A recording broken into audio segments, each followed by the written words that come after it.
জুলাই গণঅভ্যুত্থানে সংগঠিত মানবতাবিরোধী অপরাধের মামলায় শেখ হাসিনা সহ ৩ আসামির বিরুদ্ধে দ্বিতীয় দিনের যুক্তিতর্ক উপস্থাপন করা হবে আজ। বিচারপতি গোলাম মুর্তজা মজুমদারের নেতৃত্বাধীন ট্রাইব্যুনাল ১-এ যুক্তিতর্ক উপস্থাপন হবে। গতকাল শুরুতেই যুক্তিতর্ক তুলে ধরেন চিফ প্রসিকিউটর তাজুল ইসলাম। সরাসরি সম্প্রচার করা হয় বিচার কাজ। শুরুতেই আওয়ামী লীগের ৭২-এর দুঃশাসনকাল তুলে ধরে চিফ প্রসিকিউটর বলেন, বাকশাল ব্যবস্থা কায়েম করে রক্ষী বাহিনী দিয়ে ৩০,০০০ মানুষকে যে প্রক্রিয়ায় হত্যা করা হয়, একই পদ্ধতি টানা ১৭ বছর প্রয়োগ করেন হাসিনা। উঠে আসে বিচার বিভাগ ধ্বংস, পিলখানা হত্যাকাণ্ড ঘটিয়ে সামরিক বাহিনীর মনোবল ধ্বংস, গুম ও ক্রসফায়ারের ইতিহাস। আসামিদের বিরুদ্ধে সর্বোচ্চ শাস্তির দাবি জানায় প্রসিকিউশন। গুমের মামলায় সেনা সদস্যদের গ্রেপ্তারের অগ্রগতি বিষয়ে তাজুল ইসলাম বলেন, আন্তর্জাতিক অপরাধ ট্রাইব্যুনালের গ্রেপ্তারি পরোয়ানা যথাসময়ে সংশ্লিষ্ট কর্তৃপক্ষের কাছে পাঠানো হয়েছে। শুনানিতে বিচারকদের স্বেচ্ছাচারিতা বন্ধে সুনির্দিষ্ট বিধান থাকা দরকার বলে মন্তব্য করেন ট্রাইব্যুনাল।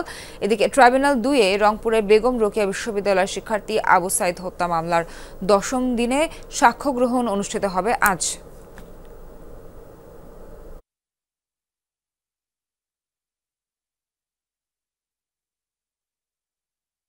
আবু সাইদ মামলার সাক্ষ্য গ্রহণ সহ আরও অন্যান্য কার্যক্রম সম্পর্কে জানাতে ট্রাইব্যুনাল থেকে যুক্ত হচ্ছেন সহকর্মী মাইনুল মারুফ। মাইনুল, কখন নাগাদ শুরু হতে পারে সাক্ষ্য গ্রহণ, আর প্রসিকিউশনের দ্বিতীয় দিনের যুক্তিতর্ক উপস্থাপনায় কি কি বিষয় থাকতে পারে সেটাও জানাবেন।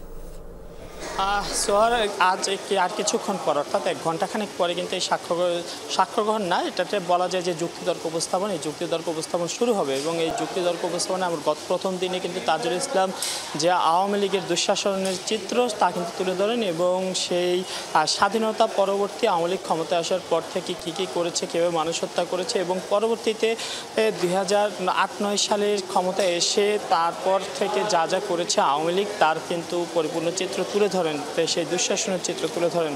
তিনি গুম, খুন, ক্রসফায়ার পাশাপাশি যে অন্যান্য ক্ষেত্রে যে দুর্নীতি হয়েছে সে সকল বিষয় কিন্তু তুলে ধরেন তাজুল ইসলাম। এই সময় ক্রসফায়ার এবং গুম সম্পর্কে তাজুল ইসলাম কিছু তথ্য দেন। সেগুলো ছিল যে মানুষকে অনেকটা জোর করে তুলে নিয়ে যাওয়া হতো এবং পরবর্তীতে তাদের আটকে রেখে বিভিন্ন সময় হত্যা করা হতো সরকারের নির্দেশে, যে অনেক আসামিকে, আর কাউকে আটকে রেখে বিভিন্ন সন্ত্রাস বিরোধী যে মামলা সেই সকল মামলায় ফাঁসিয়ে দেওয়া হতো এবং এই ফাঁসিয়ে দেওয়ার মধ্য দিয়ে তাদেরকে দীর্ঘদিন জেলে রাখা হতো বা তাদেরকে কোনো খোঁজ পাওয়া যেত না। আমরা দেখেছি যে বিগত সরকারের আমলে অনেকে ফিরেছেন গুম থেকে এবং তারা সকলেই কিন্তু জানিয়েছেন যে তাদের উপরে কী কী নির্যাতন করা হতো, তারই কিন্তু তারা যে সকল কথা বলেছেন তাই কিন্তু তুলে ধরা হয়েছিল গতকাল ট্রাইব্যুনালে। আজও কিন্তু যুক্তিতর্ক উপস্থাপনে তাজুল ইসলাম আওয়ামী লীগ শাসন আমলে যা যা হয়েছে, পাশাপাশি জুলাই আন্দোলনে যেভাবে মানুষ হত্যা করা হয়েছে, সাক্ষ্য গ্রহণের বিষয়ে তিনি আজকে যুক্তিতর্কে তুলে ধরবেন। সাক্ষীরা কে সাক্ষ্য কী দিয়েছেন এইগুলো বিশ্লেষণ করে তার তথ্য প্রমাণগুলো বিশ্লেষণ করবেন তাজুল ইসলাম। মাইনুল, আপনাকে ধন্যবাদ।